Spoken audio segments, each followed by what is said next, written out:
हाँ तो विद्यार्थियों, आज आपकी पाठ्य पुस्तक आरोह भाग 2 का जो पाठ 4 है, कैमरे में बंद अपाहिज, ये रघुवीर सहाय द्वारा लिखी गई कविता है जो आपकी पाठ्य पुस्तक के काव्य खंड में संकलित है। इसका हम अध्ययन करेंगे। अध्ययन की श्रृंखला में सर्वप्रथम हम कवि का परिचय जानेंगे।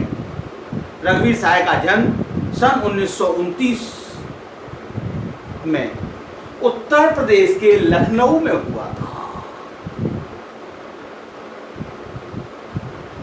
आप ऑल इंडिया रेडियो के हिंदी समाचार विभाग से संबद्ध रहे। ये आपका पत्रकारिता का। फिर हैदराबाद से निकलने वाली पत्रिका कल्पना, उसके बाद दैनिक नवभारत टाइम्स तथा दिनमान से संबद्ध रहे। पत्रकार थे, इसलिए पत्रकारिता के नाते पत्रकारिता में जो विसंगतियां हैं वो इस पाठ के माध्यम से कवि ने प्रस्तुत की है। इनकी प्रमुख रचनाएं अज्ञे द्वारा संपादित दूसरा सप्तक, जो कि 1951 में प्रकाशित हुआ था, उनमें आरंभिक कविताएं आपके द्वारा लिखी गई थी। इनका महत्वपूर्ण काव्य संकलन सीढ़ियों पर धूप में, आत्महत्या के विरुद्ध, हंसो हंसो जल्दी हंसो, ये इनके प्रमुख महत्वपूर्ण काव्य संकलन। इन्हें साहित्य अकादमी पुरस्कार से नवाजा गया था। सन 1990 में इनका देहांत हो गया दिल्ली में। कुछ तो होगा, कुछ होगा, कुछ होगा अगर मैं बोलूंगा, न टूटे तिलस्म सत्ता का, मेरे अंदर का एक कायर टूटेगा। ये इनकी जातीय या व्यक्तिगत स्मृतियां इनके यहाँ नहीं के बराबर हैं। इसलिए इन्होंने दोनों पांव, इनके जो दोनों पांव थे वो वर्तमान में ही गड़े रहे। इन्होंने वर्तमान को लेकर के ही अपने साहित्य का सृजन किया। इनके बावजूद इसके मानविक उजास और व्यंग बुझी खुरदरी मुस्कानों से उनकी कविता पटी पड़ी। छंदानुशासन से लिहाज से भी वे अनुभव हैं, पर ज्यादातर बातचीत की सहज शैली में ही उन्होंने लिखा है। यहां हम कह सकते हैं कि इनकी जो काव्य रचना है वो कैसी है? मुक्त छंद, छंद मुक्त छंद है। कविता का सार हम देखेंगे। कैमरे में बंद अपाहिज, जैसे कि हम जानते हैं कैमरा, आजकल हम भी कैमरे का यूज कर रहे हैं। आपको पढ़ाने के लिए कैमरे का उपयोग करना इस कोरोना महामारी ने सिखा दिया।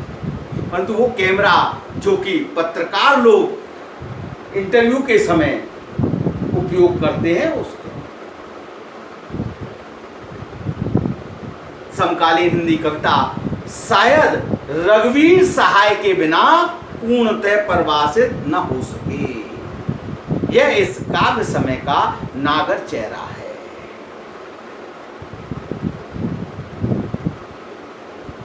जिसकी कविताओं में सड़क, चौराहे, दफ्तर, रेल, बाजार, संसद पर तीखी टिप्पणी कर दी जाती है और जो पाठक की संवेदना को झकझोर देने में पूरी तरह सक्षम होती है। पेशे से पत्रकार रघुवीर सहाय की कविता कैमरे में बंद अपाहिज पत्रकारिता में आए नैतिक ह्रास को शब्दों में बांटती है। आज आप टीवी चैनल देख लीजिए, रिपब्लिक भारत, घर के अंदर तक घुसे चले जाते हैं। रिया चक्रवर्ती की संवेदना से उन्हें कोई लेना देना नहीं।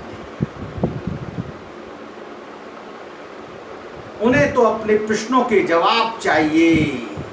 आज तक ने तो उसका इंटरव्यू तक दे दिया। जी टीवी, एनडीटीवी, दुनिया भर के टीवी किस प्रकार से घर को घेर लेते हैं, गाड़ी को घेर लेते हैं कि उस व्यक्ति का निकलना दूभर हो जाता है। अभी आपने देखा होगा टीवी चैनल। तो पत्रकारिता में आए नैतिक राज को शब्दों में बांधती है। साधारण शब्दों में समाज में त्रासद विडंबना को कविता में उकेरा गया है। यह कविता कवि रघुवर सहाय के काव्य संग्रह लोग भूल गए हैं से ली गई है। ये जो कविता है कैमरे में बंद अपाहिज किससे ली गई है? लोग भूल गए हैं, लोग भूल गए हैं। ये काव्य संग्रह से ली गई। काव्य संग्रह से इस कविता को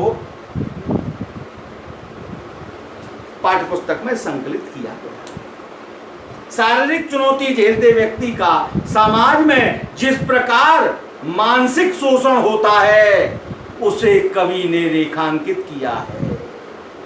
किसी व्यक्ति की पीड़ा को दर्शकों तक पहुंचाने की संवेदना में अपने कारोबारी दबाव के तहत पत्रकार के संवेदना शून्य होने की प्रक्रिया को कवि ने उकारा है। उस व्यक्ति की पीड़ा को दर्शकों को पहुंचाने कितना अच्छे ढंग से पहुंचा जाए, एक्सक्लूसिव कवरेज कितनी अच्छी रूप से दी जाए, उसमें वो अपनी मानवीय संवेदनाओं को भी पत्रकार लोग भूल गए हैं। उनकी संवेदना भी शून्य हो गई है। इसको कवि ने इस कविता के माध्यम से उभारा। रघुवीर सहाय की यह कविता टेलीविजन स्टूडियो के भीतर की दुनिया को सामने लाती है। टेलीविजन के अंदर स्टूडियो, क्या स्टूडियो में जो शूटिंग होती है, किसी का साक्षात्कार पूछताछ तो किस तरह से उसको सामने लाया गया है। लेकिन यह समस्या केवल टेलीविजन स्टूडियो के भीतर की नहीं बल्कि बाहर की भी है। कविता अपनी व्यंजना के साथ हर उस व्यक्ति की ओर इशारा करती है जो दुख दर्द तथा वेदना को बेचना चाहता है। कैमरे में बंद अपाहिज कविता शारीरिक चुनौती झेलते व्यक्ति के प्रति संवेदनशील दृष्टि अपनाने को प्रेरित करती है। इसके माध्यम से कवि करुणा जगाने की कोशिश करता है तथा संवेदनहीनता को रेखांकित करता है। ये कविता का संग्रह। अब देखिए कविता को हम दूरदर्शन पर बोलेंगे, हम दूरदर्शन पर बोलेंगे, हम समर्थ शक्तिमान, हम एक दुर्बल को लाएंगे एक बंद कमरे में, उससे पूछेंगे तो आप क्या अपाहिज हैं, तो आप क्यों अपाहिज हैं, आपका अपाहिजपन तो दुख देता हो।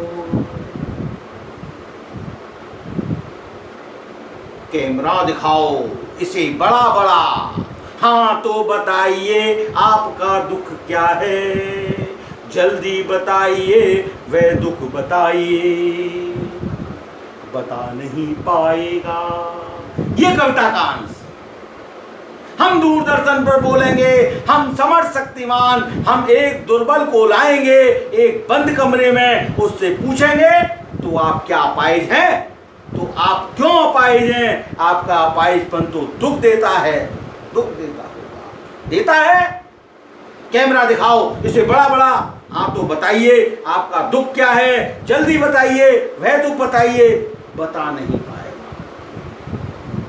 कवि मीडिया के लोगों की मानसिकता का वर्णन करता है। मीडिया के लोग स्वयं समर्थ व शक्तिशाली मानते हैं। वे दूरदर्शन पर बोलते हैं जब वे एक बंद कमरे अर्थात स्टूडियो में एक कमजोर व्यक्ति को बुलाएंगे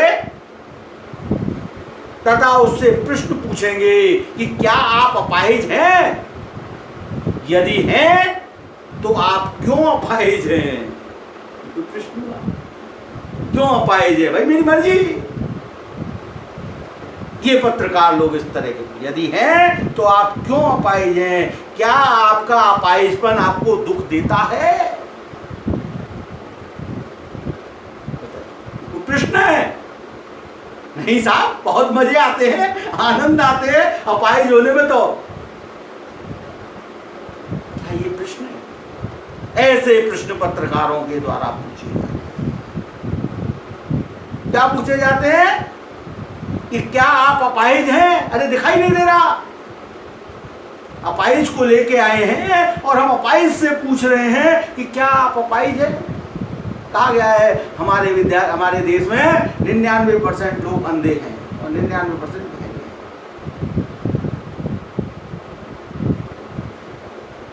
और भाई क्या हो रहा है? हर व्यक्ति पूछता है, अरे दिखाई नहीं दे रहा, क्या हो रहा है? कोई व्यक्ति जा रहा है, और भाई क्या हो रहा है? ये हमारी एक सहज मानसिकता है। तो क्या आप अपाहिज हैं? ये पूछना। एक अपाहिज से दिख नहीं रहा, टीवी पे दिख नहीं रहा, कैमरे के माध्यम से दर्शक को दिख नहीं रहा, बिल्कुल दिख रहा है उसका टूटा हुआ हाथ, उसका टूटा हुआ पैर। फिर भी पत्रकार लोग पूछते हैं कि क्या आप अपाहिज हैं?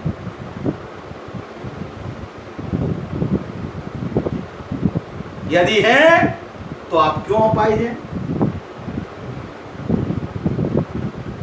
साक्षात दिख रहा है अपाहिज हैं। क्यों अपाहिज है? मर्जी थी साहब, मेरी मर्जी आ गई, मूड आ गया अपाहिज होने का, अपाहिज हो गया मैं।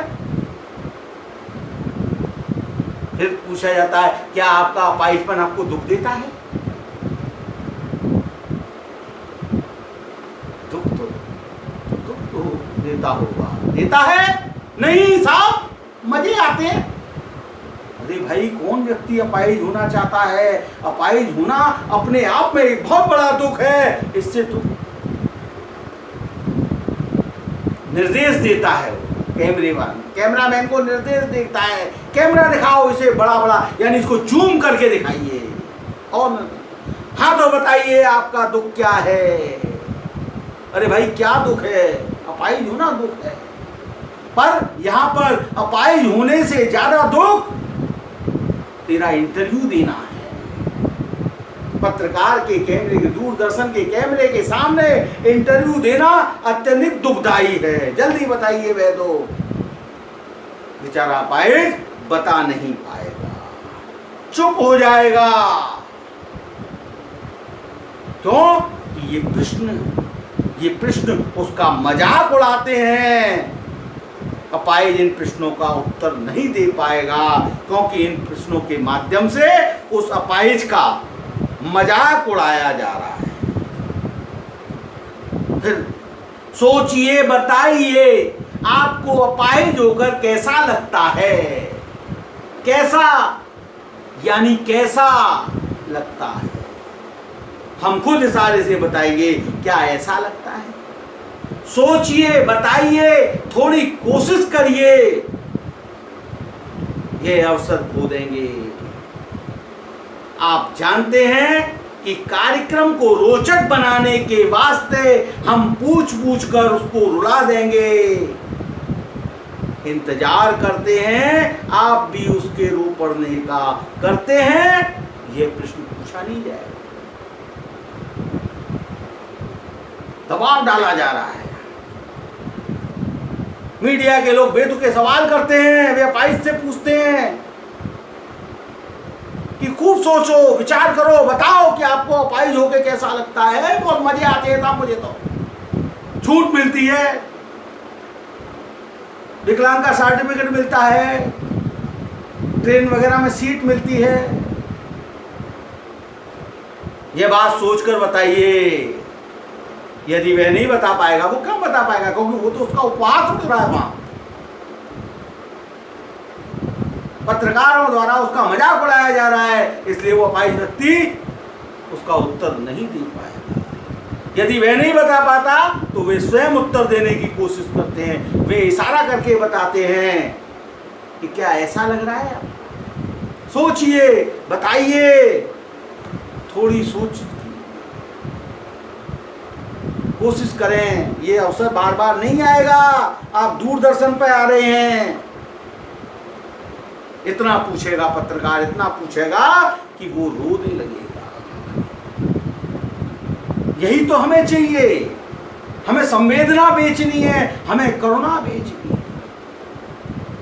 दर्शक भी उसका रोने का इंतजार करते हैं। जब वह रोता है तो दर्शक के मन बेचारगी का भाव आता है। बेचारा, दुखी व्यक्ति है बेचारा, रो गया।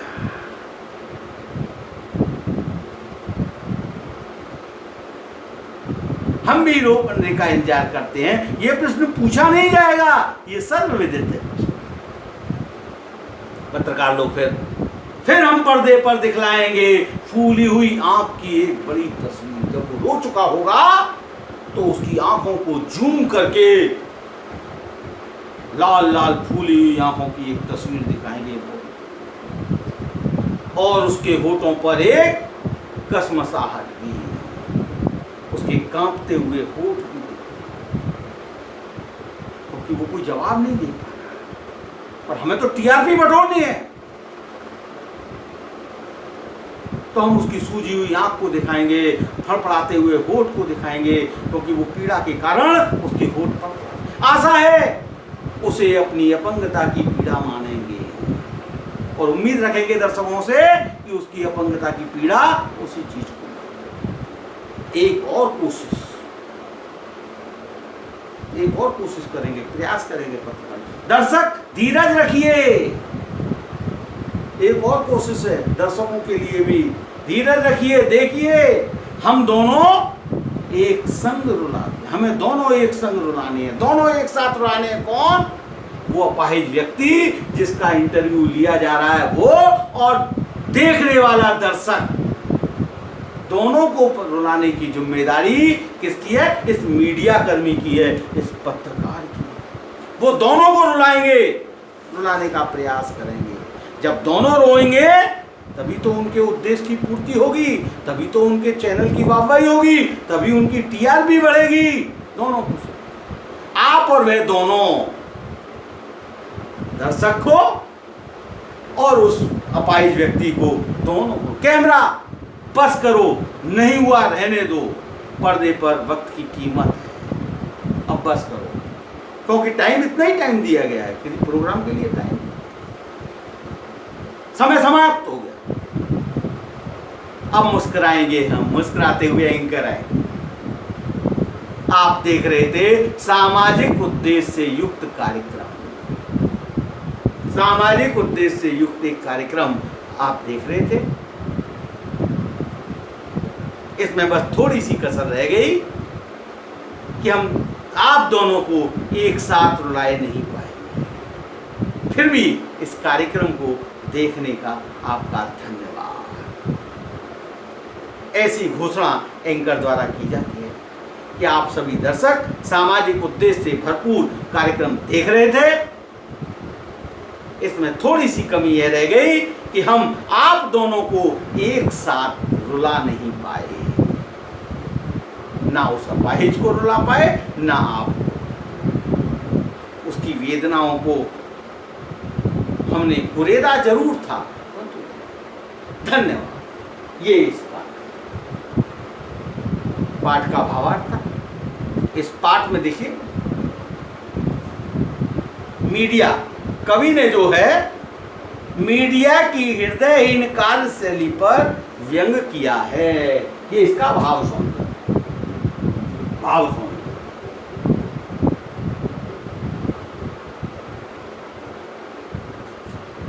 मीडिया की हृदयहीन कार्यशैली पर व्यंग किया है। संचालक अपने कार्यक्रम को प्रभावी बनाने के लिए अपाहिज से ऊंट पटांग सवाल कर उनकी भावनाओं से खेलते हैं। वे उनके दुख को कुरेदना चाहते हैं, परंतु अपाहिज चुप रहता है। वह अपना मजाक नहीं उड़वाना चाहता। शिल्प सौंदर्य, इसके बाद में शिल्प सौंदर्य।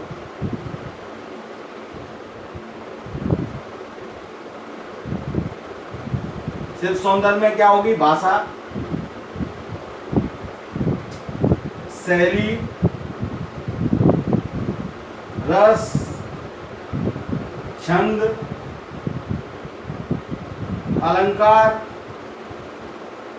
ये इसकी जो भाषा है वो सरल है, खड़ी बोली का प्रयोग किया गया है। प्रश्न शैली से संचालकों की मानसिकता को बताया गया है। मुक्त छंद, मुक्त छंद का प्रयोग किया गया है। कोष्टकों का प्रयोग भी इस कविता में किया गया है।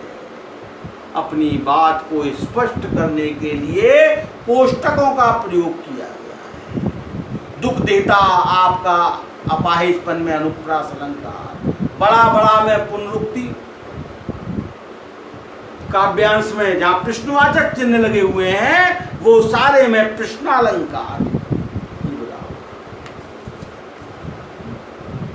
इसके अलावा काव्यांश को प्रभावपूर्ण बनाने के लिए दो बिंबों को भी प्रस्तुत किया है।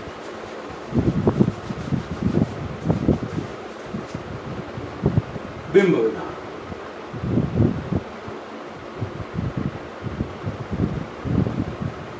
बिंब, यहां पर बिंब के रूप में दो दृश्य बिंब,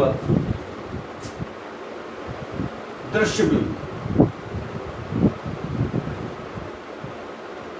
नंबर 1, फूली हुई आंख की बड़ी तस्वीर। फूली हुई आंख की बड़ी तस्वीर।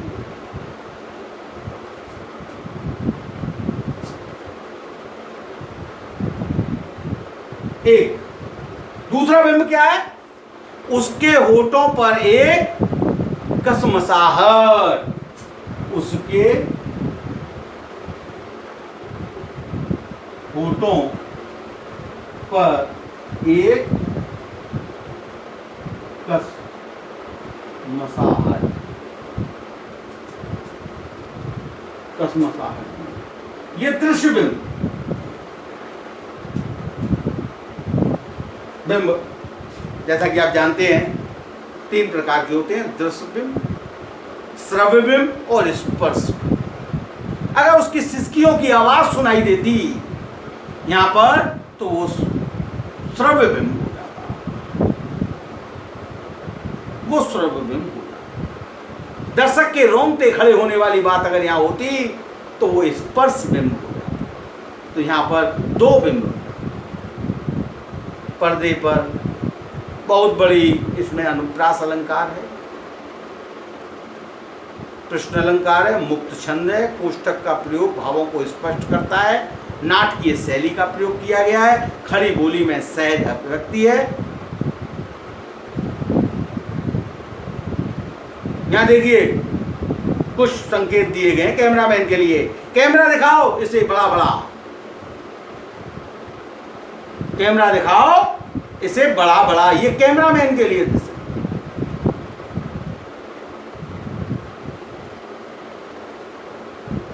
ये कैमरामैन के लिए। दर्शकों के लिए हम खुद इशारे से बताएंगे क्या ऐसा, यह प्रश्न पूछा नहीं जाएगा, यह प्रश्न पूछा नहीं जाएगा।